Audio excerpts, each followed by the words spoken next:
حضرت علی ابو الحسن علی بن ابی طالب ہاشمی قریشی 15 ستمبر 601 میں پیدا ہوئے۔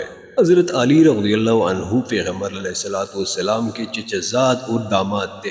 عثمان بن عفان کے بعد چوتھے خلیفہ راشد کے طور پر حضرت علی رضی اللہ عنہ نے سن 656 سے 661 تک حکمرانی کی، لیکن انہیں شیعہ مسلمانوں کے خلیفہ اور وصی رسول اللہ صلی اللہ علیہ وآلہ وسلم سمجھا جاتا ہے۔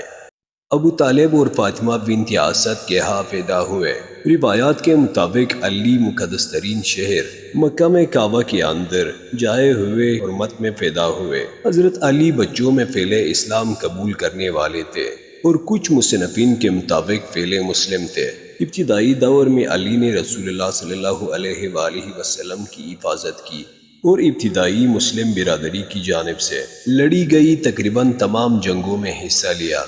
مدینہ ہجرت کے بعد انہوں نے پیغمبر اسلام محمد صلی اللہ علیہ وآلہ وسلم کی بیٹی فاطمہ زہرا سے شادی کی۔ خلیفہ عثمان بن عفان کے قتل کے بعد سن 656 میں صحابہ کرام نے انہیں خلیفہ منتخب کیا تھا۔ علی نے اپنے دور خلافت میں خانہ جنگیہ دیکھے اور سن 661 میں جب وہ جامع مسجد کوفہ میں نماز پڑھ رہے تھے تو عبد الرحمن بن ملجم نامی ایک خارجی نے ان پر حملہ کر دیا اور وہ 2 دنوں بعد شہید ہو گئے۔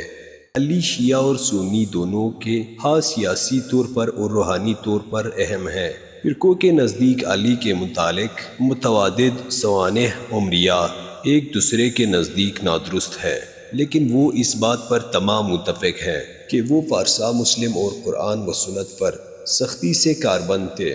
سنی علی کو چوتھا اور آخری خلیفہ سمجھتے ہیں، جبکہ شیعہ واقعہ غدیر خم کی تعدیل کر کے انہیں رسول اللہ صلی اللہ علیہ وآلہ وسلم کے بعد پہلا امام مانتے ہیں۔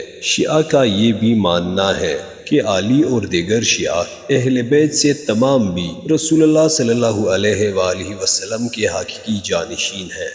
اسی اختلاف پر امت مسلمہ کو شیعہ اور سنی کے فرقوں میں تقسیم کیا تھا۔ علی نے مختلف غیر مسلم تنظیموں کی جانب سے پذیرائی حاصل کی ہے، جیسے کہ اقوام متحدہ اور انسانی حقوق کے لیے عالمی تنظیم نے ان کے طرز حکمرانی اور سماجی انصاف کی تعریف کی ہے۔